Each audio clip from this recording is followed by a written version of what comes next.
آج کا سوال بہت امپورٹنٹ ہے۔ سوال یہ ہے کہ کون سا وظیفہ پہلے پڑھنا چاہیے؟ کیا استغفار پہلے کرنا چاہیے اور درود پاک بعد میں پڑھنا چاہیے، یا درود پاک پہلے پڑھنا چاہیے اور استغفار بعد میں کرنا چاہیے؟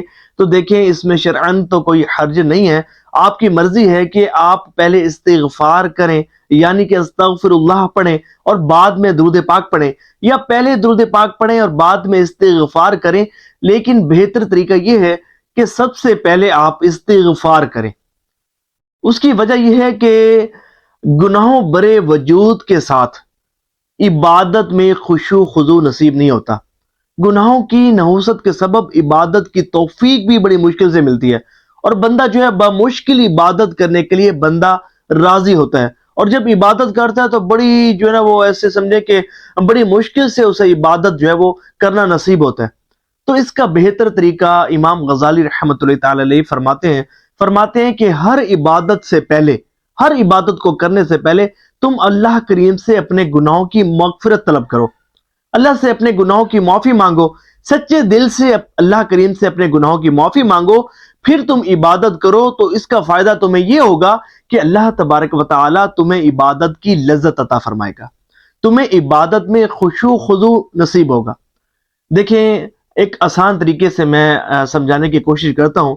دیکھیں، اگر ہم نے کوئی گندا کپڑا پہنا ہوا ہے، تو کیا ہم گندے کپڑے پر عطر یا پرفیوم لگائیں گے؟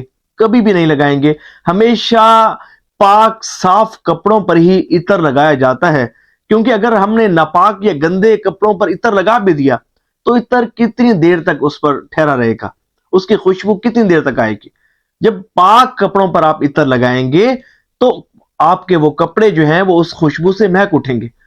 تو اسی طرح جب اگر کسی شخص کا دل سیاہ ہے، دل گناہوں کی نحوست کے سبب سخت ہو گیا، دل گناہوں کی نحوست کے سبب تاریک ہو گیا، سیاہ ہو گیا، دل پر داغ دبے پڑ گئے، دل پر موریں لگ گئیں، دل بیمار ہو گیا اور دل جو ہے وہ گناہوں سے لبریز ہو گیا، تو یہ وہ وقت ہوتا ہے کہ جب استغفار کرنے کا وقت ہوتا ہے، اللہ تبارک و تعالیٰ سے گناہوں کی مغفرت کرنے کا وقت ہوتا ہے۔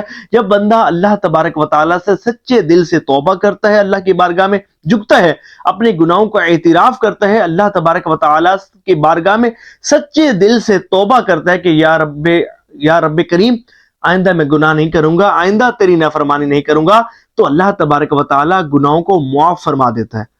پھر اس کا فائدہ یہ ہوتا ہے کہ جب گناہ معاف ہو جاتے ہیں، بندے کا دل صاف شفاف ہو جاتا ہے، جسم بندے کا گناہوں کے بوجھ جو پہلے بندے پر مسلط تھا، جب وہ بوجھ اتر جاتا ہے تو بندے کا جسم ہلکا ہو جاتا ہے، اور پھر بندہ جو ہے وہ عبادت جب کرتا ہے تو اسے خشوع خضوع بھی نصیب ہوتا ہے، عبادت کی لذت بھی اسے نصیب ہوتی ہے، عبادت کی نورانیت بھی اسے نصیب ہوتی ہے، اور پھر وہ عبادت اس پر آسان ہو جاتی ہے۔ بہتر یہ ہے کہ آپ جو ہے وہ ایک تسبیح استغفار کی، یعنی کہ استغفر اللہ پڑھیں، اور پھر اس کے بعد درود پاک پڑھیں۔ اور استغفار ایسا نہ ہو جھوٹ موٹ کا استغفار کہ آپ ادھر استغفار بھی کر رہے ہیں، یا اللہ مجھے معاف فرما، یا اللہ میرے گناہ معاف فرما، اور ادھر ساتھ جو ہے وہ گناہ بھی چل رہے ہیں، فلم ڈرامے بھی دیکھے جا رہے ہیں، اور سارے گناہ صغیرہ کبیرہ گناہ آپ سے سرزد ہو رہے ہیں۔ ایسا نہیں ہونا چاہیے، بلکہ استغفار کا مطلب اللہ میرے گناہ معاف فرما، بس یعنی کہ میں نے اب توبہ کی، آئندہ میں گناہ نہیں کروں گا۔